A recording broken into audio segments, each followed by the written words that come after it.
Olá, está começando o Chão e Paz, o seu programa do bem. Na semana em que se comemora o Dia da Consciência Negra, promovemos uma reflexão sobre este tema dentro da nossa igreja. O bate-papo é com as coordenadoras do Centro de Pastoral Afro, Padre Heitor Frisotti, no bairro de Sussuarana. Mostramos ainda a cobertura da peregrinação inédita de visitantes paulistas por iniciativa da Pastoral do Turismo da Arquidiocese de Salvador. E mais, uma palestra do arcebispo de Salvador e primaz do Brasil, Dom Murilo Krieger, sobre a própria história. O Chão e Paz está no ar. O Sem Par é um dos espaços da Pastoral Afro da Arquidiocese de Salvador. E entre as atividades deste centro está a promoção de cursos para jovens do bairro de Sussuarana. O Chão e Paz está hoje no Centro de Pastoral Afro, Padre Heitor Frisotti. Eu estou ao lado de Franciele Santos e Alaide Santana. Tudo bem, meninas? Tudo bom. Então, a gente vai bater um papo hoje sobre a questão da Pastoral Afro. No mês da Consciência Negra, a gente vai discutir esse tema. Então, para começar esse bate-papo, eu queria que vocês contassem para a gente como é que é a atuação do centro aqui na comunidade. Bem, o Centro de Pastoral Afro, hoje tem algumas atividades que acontecem aqui. Nós temos o pré-ENEM, que é o pré-ENEM, o Quilombo Educacional Santa Baquita, acontece todos os dias à noite, de segunda a sexta-feira. Temos o Sarau da Onça, que é um movimento cultural de jovens do bairro, que acontece quinzenalmente sábado à noite. Temos o curso Antirracismo e Direitos Humanos na Onça, que acontece todos os sábados pela manhã. Certo. E como é que é a atuação do SEMPAR dentro da Pastoral Afro e como é que é a atuação da Pastoral Afro com relação aos outros movimentos e pastorais da igreja? A Pastoral Afro, na verdade, ela é responsável por esse espaço. É uma pastoral da igreja, mas que não restringe as ações somente ao âmbito religioso, certo? Então, dentro dessas ações, a gente agrega pessoas de várias denominações religiosas. Não tem um cunho religioso, mas sim um cunho de discussão e de reflexão do povo negro. Então, é a pastoral que gerencia, que organiza e que ajuda a administrar essas ações aqui. Na igreja, a gente tem uma ação, outra, que é junto com a catequese, com a pastoral da criança e dentro das comunidades, nas festas de padroeiro também, onde a gente se faz presente em momentos de formação. Falar em momentos de formação, na catequese, como é que é feita essa conscientização com os meninos, para que eles se percebam dentro da sua etnia e dentro da igreja também? A gente tem tentado evidenciar o rosto negro do Cristo dentro da igreja. Nós estamos numa paróquia missionária, São Daniel Comboni, onde fez todo o seu trabalho missionário dentro da África, com o tema, com o lema Salvar a África pela África, ou seja, empoderar o povo negro para que pudesse trazer o Cristo a outras pessoas. Então, para a gente não é difícil esse diálogo dentro da catequese, para que os meninos possam se perceber, possam ter a elevação da autoestima ao mesmo tempo que eles se tornam cristãos. Não é difícil esse trabalho. E assim, como é que é essa relação entre as lutas de afirmação da etnia, da conquista, das conquistas de nós negros aqui, com o evangelho e com a igreja? Como é que é essa relação? Por outro lado, a gente tem uma grande parceria com a Pastoral da Juventude, que é quem abraça e quem participa e quem dá um ânimo dentro da igreja, porque a Pastoral Afro ela não é uma pastoral isolada das outras, ela é uma pastoral de formação, é uma pastoral de diálogo, tanto dentro quanto fora da igreja. E a gente falando sobre essa questão de formação, de educação, a Lei 10.639 prevê na educação de temas relacionados à etnia nas escolas públicas. Como é que você vê a aplicação dessa lei hoje aqui em Salvador, na Bahia? Em Salvador, a gente tem vários momentos de apogeu da lei e, em alguns momentos, a gente tem de oclusão. Em 2003, quando ela surge, que é essa lei 10.639/03, em 2003, quando ela surge, em 2005 ela ganha corpo dentro de Salvador, num trabalho mesmo das escolas públicas. A partir daí, também algumas escolas particulares começam a dialogar e a própria igreja, que não pode estar fora desse movimento da sociedade, também abraça e começa a tratar. A Pastoral Afro ela começa a trazer essa lei como um movimento de formação de professores leigos, de professores comunitários, de próprios professores de escola pública também. Aqui dentro desse espaço também teve movimentos de formação. Hoje, algumas pessoas compreendem que não precisa de um momento específico, mas que a gente tem que tratar da lei o tempo todo. A gente tem que evidenciar essa elevação da autoestima, esse conhecimento da história e cultura afro-brasileira e africana o tempo todo. Em outros espaços, não é interessante evidenciar o povo negro, não é interessante evidenciar esse processo de colonização. E a gente vai dialogando, vai resistindo, né? A gente disse que aqui é um grande quilombo, é um espaço de resistência. Esse centro, ele quer ser esse espaço de resistência e tem sido. Hoje os jovens já assumem sua cara, já dizem que mora na Sussuarana, já se assume periferia. E isso é importante para a elevação da autoestima. A execução da Lei 10.639 impactou diretamente a postura da juventude negra. Essa é a análise da coordenadora do SEMPAR, Alaide Santana. De 2005 para cá, né, desde que essa lei começou a ganhar corpo aqui mesmo, como você falou, você percebe uma mudança na perspectiva dos jovens da comunidade? Ah, sim, com certeza. A juventude hoje é uma juventude que se assume negra, se assume periférica, vai para o enfrentamento, né? Participa mais, questiona mais, se coloca mais. Né? Se ela não se percebe na mídia, ela questiona porque não se percebe na mídia. Porque é que não tem tantos negros que a representem. Aqui o lema do sarau é "você me representa". Então, todas as outras pessoas me representam quando eu me percebo nela. Então, isso aqui tem acontecido. Né? A gente tem percebido, por exemplo, no jeito de se vestir, no jeito de se maquiar, na roupa que usa, sabe, no penteado que faz. Esse movimento é um movimento que ele vem tomando corpo e a gente percebe no rosto da juventude um outro olhar. Né? Principalmente, aí eu falo novamente da Pastoral da Juventude, porque é de onde saem também as lideranças paroquiais. Então, a gente tem dentro da Pastoral da Juventude um novo olhar, um novo desejo, sabe, de conhecer a sua história, da sua história como cristão, da sua história como povo. É muito bonito de ver. E ainda no tema educação, que é um tema que eu acho fundamental, né, para quem fala de resistência, de afirmação, vocês aqui fazem esse trabalho de preparar os jovens, né, para o Enem. Sim. Né? E eu queria que você contasse mais um pouquinho como é que é feito esse trabalho aqui e como é que funciona. Pois é, o Quilombo Educacional ele já acontece aqui há 13 anos. Essa ação começou como pré-vestibular e hoje, porque o nosso foco é a universidade pública, que é o nosso espaço, é onde a gente tem que estar, tem que assumir, hoje é pré-ENEM por conta da dinâmica educacional de ingresso. Nós temos aqui no nosso quadro de professores, por exemplo, ex-alunos, alunos que foram daqui do Baquita, hoje já estão trabalhando em outros lugares e retornam para esse diálogo com os novos alunos, para esse fortalecimento. Dentro do Quilombo, a gente tem também o CCN, que é Cidadania e Consciência Negra. É momentos específicos em que a gente discute as questões do povo negro fora do currículo normal.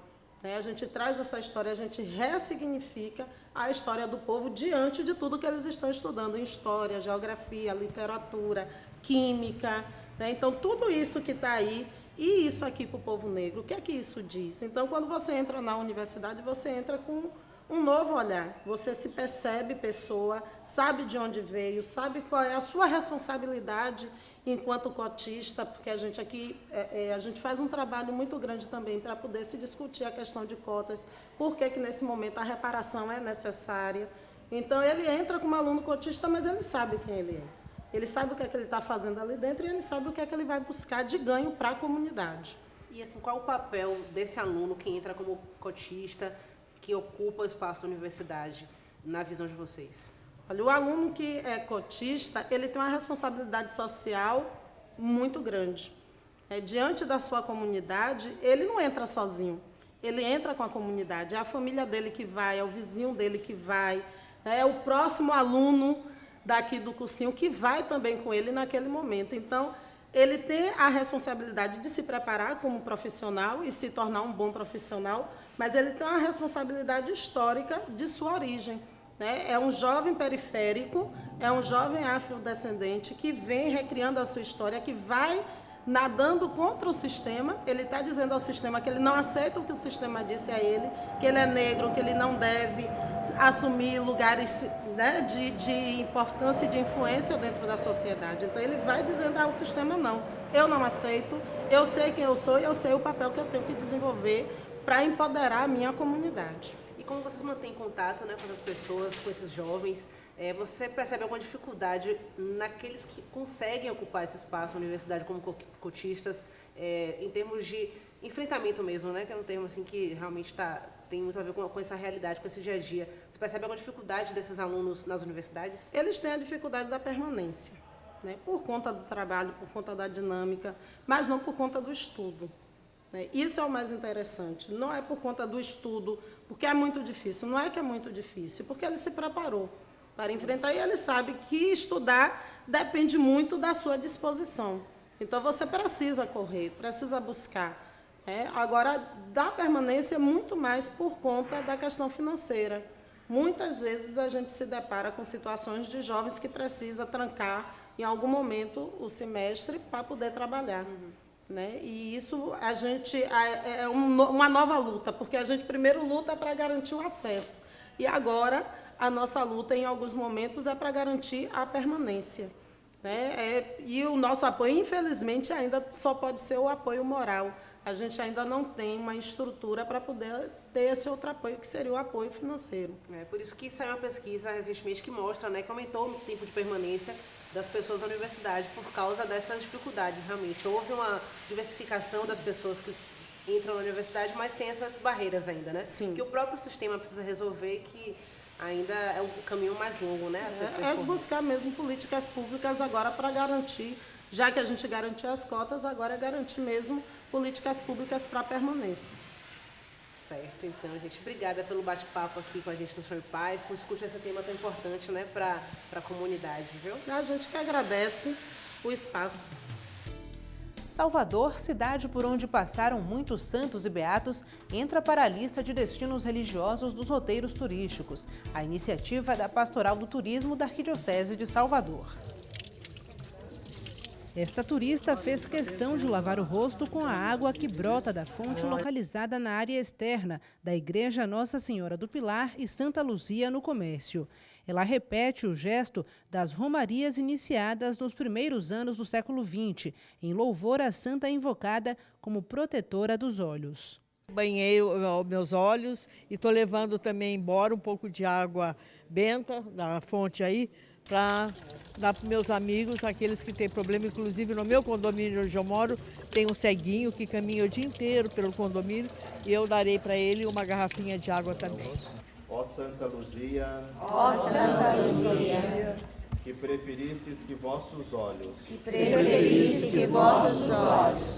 Ela faz parte do grupo de turistas da cidade de Paulínia, em São Paulo, que fizeram a peregrinação pelas igrejas e santuários da Cidade Baixa. Foi o primeiro roteiro religioso feito no Brasil por esta agência, que atua no mercado há 24 anos. A iniciativa é resultado da atuação da Pastoral do Turismo da Arquidiocese de Salvador, coordenada por Padre Manuel Filho. Maravilhoso, é um sonho. Que olha que nossas igrejas são coisa muito linda. Adorei tudo, a comida muito boa. Nossa, eu não conhecia as igrejas daqui, mas fiquei extasiada, porque são lindas, maravilhosas. Me emocionei quando eu entrei, que eu vi, falei, meu Deus, que maravilha, que eu não conhecia, né? A maioria das pessoas conhece mais a igreja como Igreja Santa Luzia, porque passou a ser. E é uma fé muito grande, as pessoas vêm de perto e de longe, atrás da água milagrosa e depois retornam para agradecer os milagres. Entre um ponto de parada e outro, o grupo apreciava e conhecia a história da cidade nas construções e paisagens do caminho. Do Porto da Barra até a Igreja Nossa Senhora do Pilar e Santa Luzia, com rápida parada na Imaculada Conceição da Praia, os turistas que viajam juntos desde 2010 admiravam os contornos da capital baiana. Eles estão entre as 30 milhões de pessoas que participam de roteiros religiosos no Brasil, segundo informações do Ministério do Turismo. A peregrinação ela nos possibilita não só evangelizar, mas ao mesmo tempo sermos evangelizados também, né? Conhecer outras culturas, outras realidades, a fé do povo. Isso é uma experiência muito positiva.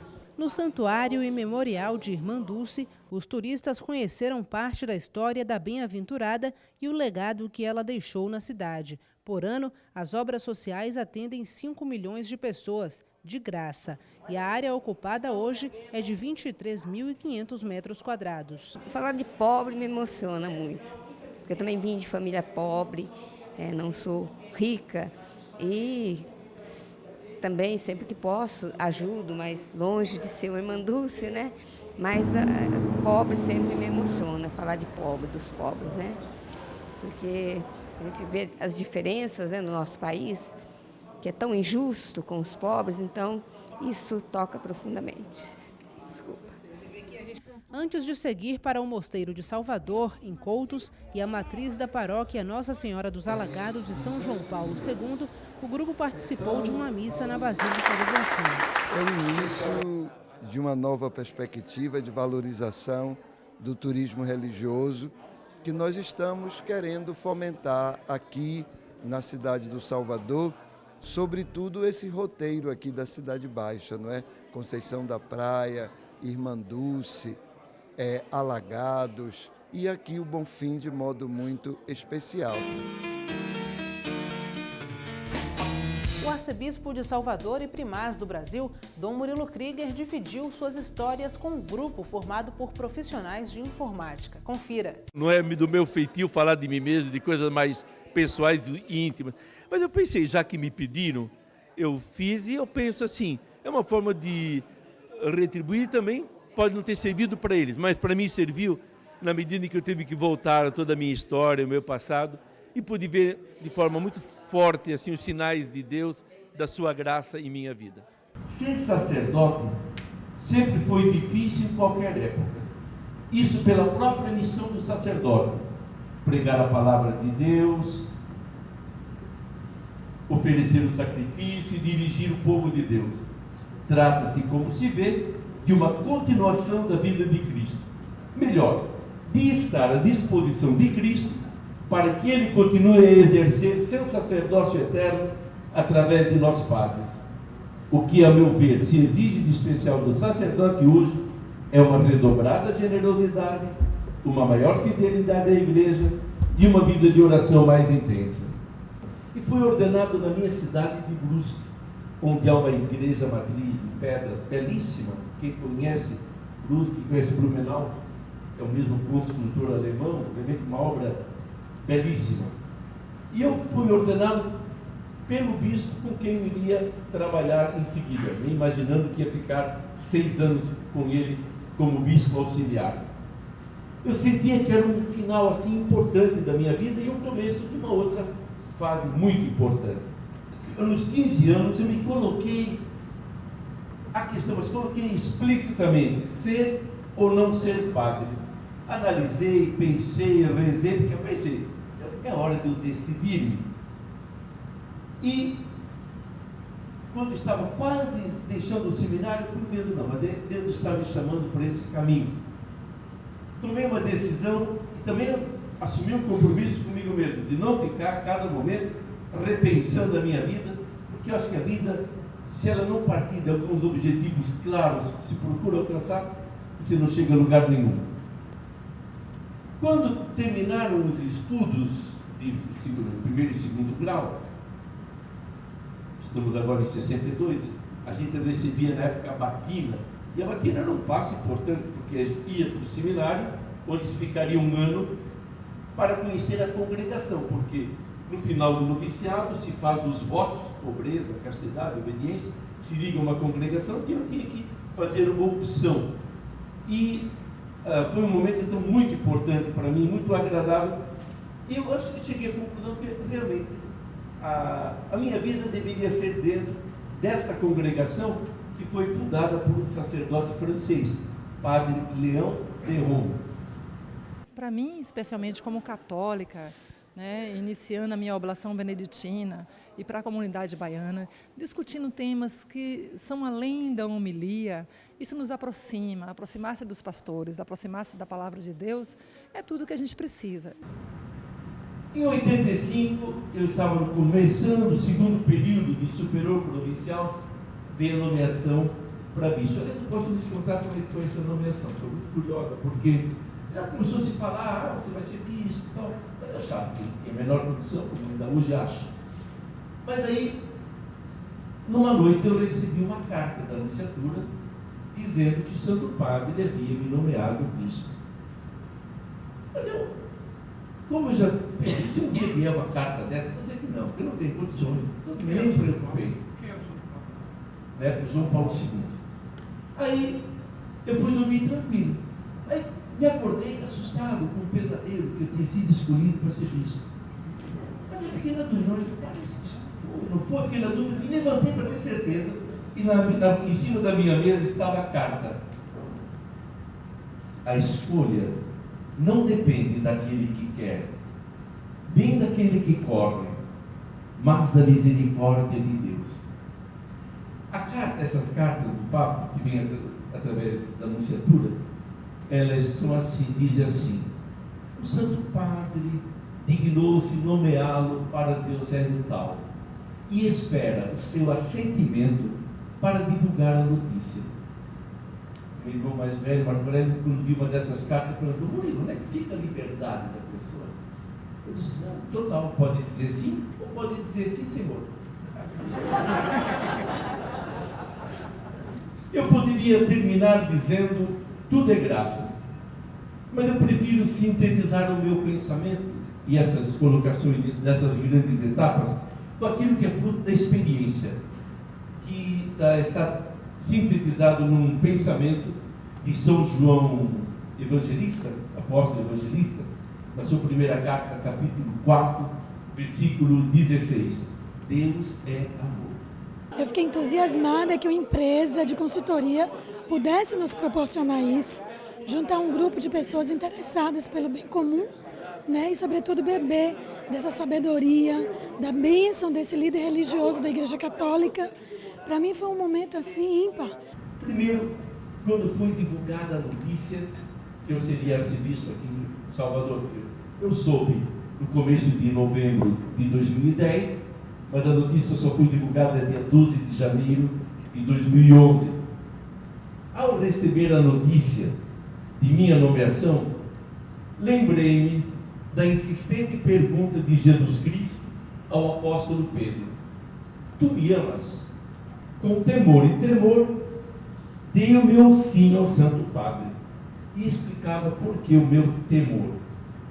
O meu temor se deve aos desafios desta, que é a Arquidiocese Primaz do Brasil. O tremor nasceu da consciência de minhas próprias limitações. E continuava: faço essa confissão na esperança de ser acompanhado, desde o primeiro momento, pela oração de cada filho ou filha desta Arquidiocese Primaz. Isso que a gente às vezes fala, a gente nem percebe, nem imagina a repercussão que aquilo que a gente está falando está causando nas pessoas. Por isso é interessante esse segundo momento de perguntas, por você ver que às vezes um pequeno pensamento tem mais impacto do que às vezes toda uma tese que você desenvolve. Mas é assim, cada pessoa fica tocada por um aspecto. E por isso que é tão interessante participar de momentos assim. O Chão e Paz fica por aqui, mas você pode entrar em contato com a nossa equipe através do e-mail chãoepaz@arquidiocesesalvador.org.br e no portal arquidiocesesalvador.org.br você pode rever esta e outras edições do programa e também ficar por dentro do que acontece na nossa igreja. Para você, uma ótima semana. Fique com Deus e até o próximo Chão e Paz.